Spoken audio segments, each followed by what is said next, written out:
Hello everyone, আজকের ব্লগটা হবে মেয়ের জন্মদিনের ব্লগ। প্রত্যেক ইয়ারই মেয়ের বায়না থাকে মা আমার জন্মদিন করবে না, আর আমরা বলি দাঁড়াও দেখো। যাই হোক, এই কথাগুলো বলে ওকে একটু সাসপেন্সে রাখা হয়।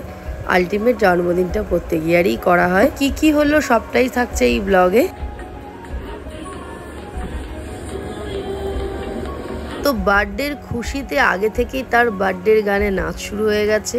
সে তো ভীষণ এক্সাইটেড কখন 12টা বাজবে আর আমি কেক কাটবো। ওর জন্যই এত কিছু আয়োজন, এত কিছু করা, যাতে ও খুশি থাকে, ও একটুখানি মজা পায়, আর কিছু না।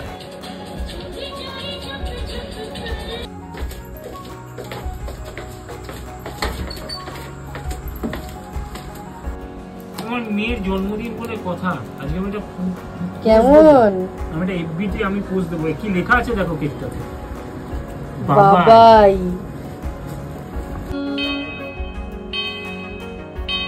দাঁড়াও, বাবা জ্বালাবে তারপর। হ্যাঁ,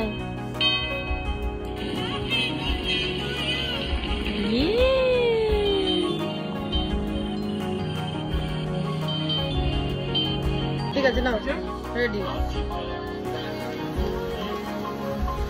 ভাবি ভাবি যাও, সামনে যাও, সামনে যাও।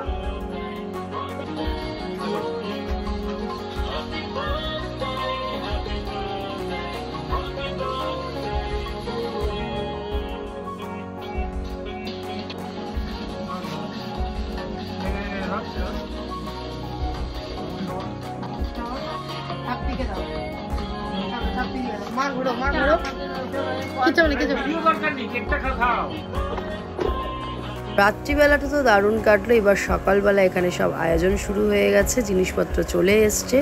এই সমস্ত জিনিসই জয়দীপ অ্যারেঞ্জ করে। জয়দীপ প্রচুর খাটে, মেয়ের জন্মদিন বলে নয়, আমাদের প্রত্যেকটা অকেশনে ওই সব অ্যারেঞ্জ করে। মেয়ের জন্মদিন, মায়েরও তো খাটনি আছে, তাই মা এখানে প্রস্তুতি নিয়ে চলে এসছে রান্না বান্নার। এখানে 5 রকমের ভাজা এইসব করে দেবো। মেয়ের জন্মদিন বলে কথা, মায়ের তো এইটুকু আয়োজন থাকবে। আর মেয়ে যেহেতু চিংড়ি মাছ খেতে খুব ভালোবাসে, তাই ভাবলাম মেয়েকে একটুখানি চিংড়ি মাছও করে দেবো। আর প্রত্যেক ইয়ারে আমার মা বলে দেয় ওর জন্য একটা মুড়ো আনবি, খায় না, ওই যাই হোক একটা দিতে হয় সামনে।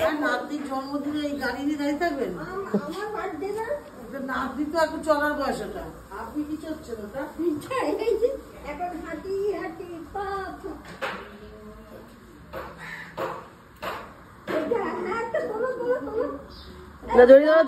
নান্নিকে দেখে তো সে ভীষণ খুশি। এরপর মেয়ের জন্য একটুখানি সাজানোর আয়োজন করছি। সামনে ওকে বসিয়ে সব সাজিয়ে দেব। এই যে সব সাজিয়ে দিয়েছি ওর মনের মতন। অনেক দিন ধরে বলেছিল আমাকে সাজিয়ে দাও।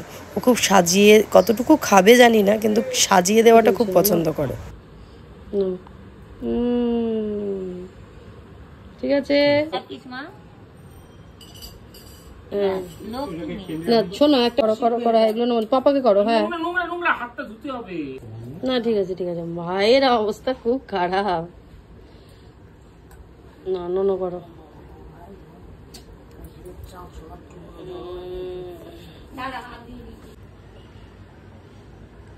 অল্প ছবি উঠবে পাশের গোলটা দিয়ে। খাই দাও খাই দাও খাই দাও খাই দাও।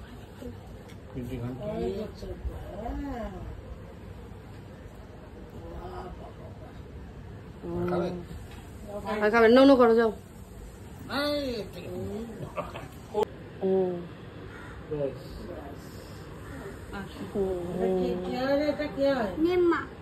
নিম্মা, সবাই মা বলে।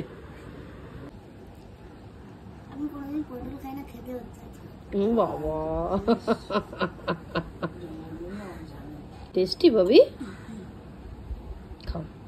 ওদিকে তো মেয়ের খাওয়া দাওয়া কমপ্লিট, আর এদিকে বিকেলবেলা এখন তোড়জোড় শুরু হচ্ছে রান্না বান্নার। খুব বেশি আয়োজন না, তবে জয়দীপের খুব ক্লোজ বন্ধু আর আমার খুব ক্লোজ বন্ধু, আর ওর ডান্স ক্লাসের সব বন্ধুর মারা আসবে। এটা হচ্ছে আমার কলেজের বন্ধু।